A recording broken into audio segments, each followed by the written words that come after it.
Hello and welcome. This video is all about shyness, sensitivity and a fear of being seen, and how these themes all connect together, where they come from, especially looking within the soul contract energies, and what we can do to navigate through them.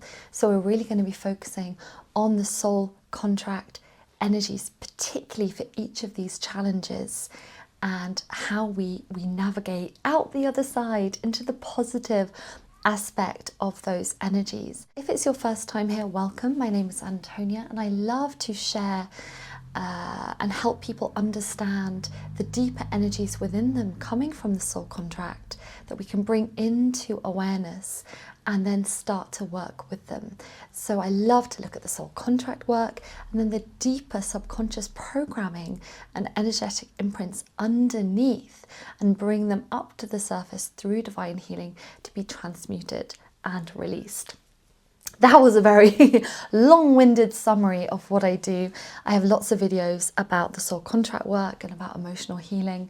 And if this is your kind of thing, I run a workshop every month. You can find it on my events page listed below, where it's a live hour and a half or 2 hours where we dive into particular themes that play up in people's lives. It might be things like this: shyness, sensitivity, fears, boundaries, feeling stuck, overwhelmed, trauma, all of the juicy stuff that we all experience. And ultimately, this is all about letting go of self-judgment, stepping into self-compassion, so we can all feel a little bit more at home in who we are and in the lives that we're living. So we're going to go straight on into it, and we're going to start with shyness. Now, the reason I kind of put shyness, sensitivity and a fear of being seen together is because it's a common thing that is found within many people who struggle to step up and out into the world and share themselves. And you'll see within each theme there's specific soul contract energies, and they kind of play around with the others. And as someone who definitely struggles with shyness, maybe not so much when I was younger, but much more when I'm older, which is a little bit interesting. Very sensitive and much more aware of my sensitivity, and has a huge fear of being seen.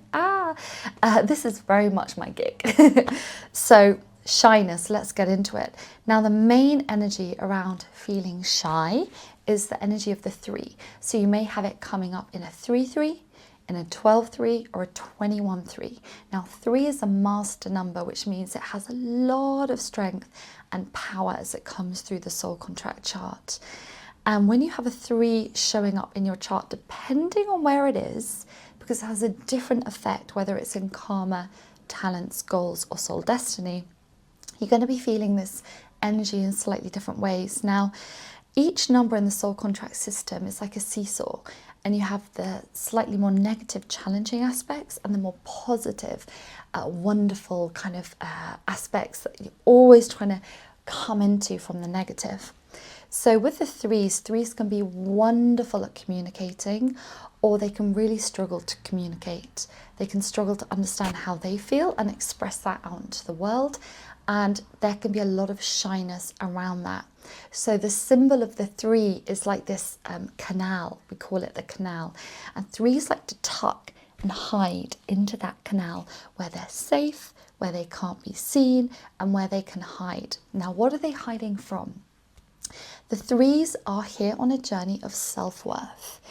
And so 3s often do not want to come out into the world through the potential of failure. I might fail. If I come out into the world and share my gifts and talents, I might fail, and that will reinforce the very deep belief that I am not good enough. I'm not good enough what I do. I'm not good enough with who I am.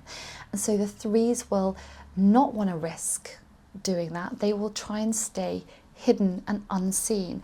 And ironically, 3s are really talented people. They can be great communicators, great teachers, great speakers. They really love to communicate. I absolutely love talking. They can be very chatty as well. But the 3s are really here to feel worthy of being seen and worthy of expressing themselves as who they are out into the world. Now, sometimes the threes can be a little bit in a victim mode or a failure-orientated martyr, kind of poor me. And so that's always something to really watch out for with the three energy. We're here to actually step gently out to the world, but at the same time, we're also here to learn to listen and learn to receive. So threes, as I said, can be very chatty and very much, oh, I want to share everything with the world, but we're also here to listen and to learn and to gain knowledge and shape and share it within us, and then share it out. So if you're struggling with shyness, this is usually a three theme, and it's usually a fear of coming out of hiding and the risk that what you bring out into the world will be deemed unworthy, and therefore you will be deemed unworthy. So that's the three energy. Now, an energy that comes alongside that in a lot of people's charts, it definitely comes through in mine, is the 7-7 energy. Again, a master number and very powerful. Now the sevens, I've done a lot of videos on the sevens because I find them a very interesting energy.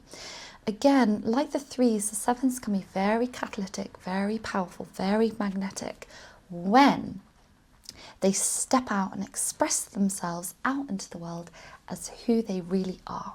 But they have a deep fear of vulnerability, a deep fear of being seen, and a deep fear of coming out into the world and people, their trust being broken, and any pain and heartbreak that may come from placing themselves in a vulnerable position and then someone taking advantage of that vulnerability.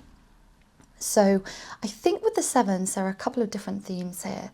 The first is they have a fear of being seen for who they truly are because they're trying to stay safe. And so often the way they do that is they try and stay in control. So it can be a little controlling, a little manipulative, this energy. And they want to control how they are seen and how they are perceived. The second thing with the sevens is they have a deep core shadowy wound within them that deep down we are terrible people and I can't let anyone see it, so I must hide. All of us carry the shadow energy, and we're really here to accept it and embrace it as part of who we are. But the sevens will try and stop people from seeing it, and they won't want to feel the shame associated with it. So they will try and hide from that, and therefore they will hide themselves. And so if we have this 7 energy, we're really here to move into our shadow, which is very deep emotional work. So we can actually step out without that deep core shame of, oh my God, people are going to see me for who I truly am. Who you truly are is love. Yet we have layers and layers of programs and beliefs and past lives and things that have happened and stuff coming down the ancestral and the family lines and layers of stuff that isn't always ours. And I find that the sevens are very much here to work through past life perpetrator lives, as well as past life persecution lives, double P's. So sevens, for example, might have been persecuted for who they were in a previous lifetime, and therefore it is not safe to be who they are in this lifetime. So again, when we're doing healing work with the 7 energy, we're really diving very, very deep into the shadow and into the shame. It's really juicy stuff. So the sevens will want to stay hidden because they don't want to be vulnerable, and they want to stay in control because they don't want people to see the darkness within them, and they don't want to risk being hurt. So a very, very, very complex energy, the sevens. But when they do step out as themselves more and more and more, everyone that resonates on their frequency will find them.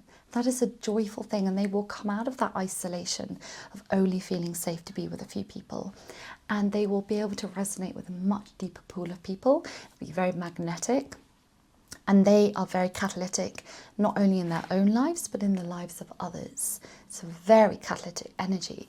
It's just you have to go through a lot, I think, to actually come into that positive 7 energy. Speaking from experience, and I'm still working through it. So the final energy, I went in the wrong order, the sensitivity. Now, often we find it hard to show ourselves out into the world because we're so sensitive. And what this means is we can get very easily overwhelmed by other people, by other people's energies, by life. And so we tend to retreat in order to stay balanced, stay well, stay healthy.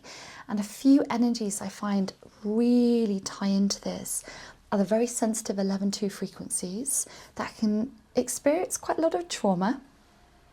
And they're always here to come into emotional resiliency and perspective and wisdom. They can sort of do this, they can bounce through life, having a lot of different experiences and gaining a lot of perspective. So the 11-2s can be a very sensitive, hypersensitive frequency, which can make it feel quite uncomfortable for them to constantly be mixing with other people's energies and out with the world. Same with the 8s, hypersensitive, very high frequency, can feel things very deeply in other people, although their lesson is to actually feel things deeply within themselves. The 8s are deeply empathetic, and both the 8s and the 11-2s can have this idea of attachment, of like what things should look like. Same with the 7s actually. That's the control thing of it should look like this, especially the 8s. And so often when we're coming out into the world, we have to let go of what we think it's going to be like, what we think it's going to look like. And the other energy that's quite sensitive is the 5s. 5s are a very ethereal number, and they're here to get grounded on earth and make all of their beautiful imagination and creativity tangible and manifest in this reality, because they're very sort of in another world a lot of the time, this 5 energy. So in order to overcome our shyness, tune down our sensitivity and overcome the fear of being seen, we have a few different challenges to work through depending on what energies we have in our chart. So ultimately, on a healing journey, we are here to accept all that we are, even the parts we don't like. We are here to embrace all that we are, and we are here to love all that we are. And this is definitely the journey of self-worth. With our sensitivity, we're here to get really, really grounded in our bodies and in earthly life. And we're here to put up healthy boundaries and let go of what no longer serves us. There's a lot of physical work I find that is very, very helpful for those sensitive energies. Lots of energy clearing, lots of grounding, lots of time in nature, lots of looking after the body, lots of rest. That is how we nourish and support those overly sensitive, easily overwhelmed energies that think, I don't want to go out and show myself out in the world. That's too overwhelming. It's too scary. There's too much going on. Too many other people. This is how we manage that. And then with the fear of being seen, this is that lovely, deep healing work, which is going into the core of who we are and undressing ourselves and looking at ourselves naked, literally in the mirror, and seeing all that we are, all that we have been, all that we have the potential to come, and saying, I accept you, I embrace you, and I love you. And that just melts the shame and the fear right off of us. Because the one thing that overcomes fear is unconditional love and action. Unconditional love, and then taking action against it. Those are the two things that really defeat fear. So we kind of went everywhere in this video, but this is just a little taste for you to understand, well, what are the key energies holding me back from stepping up, from stepping forward, from being seen? And how can I begin to understand them, bring them up into the surface of my consciousness, and start to work with them and embrace them? And if you see this in time, I'm running a workshop next week on the 31st of March where I dive all into this live with people. It's going to be really fun. And if you miss it, then I run them every month, and I'll put the links below to my events page, and you can join the next one. So until next time, I think we covered it all. I'm going to wish you a very lovely rest of your day.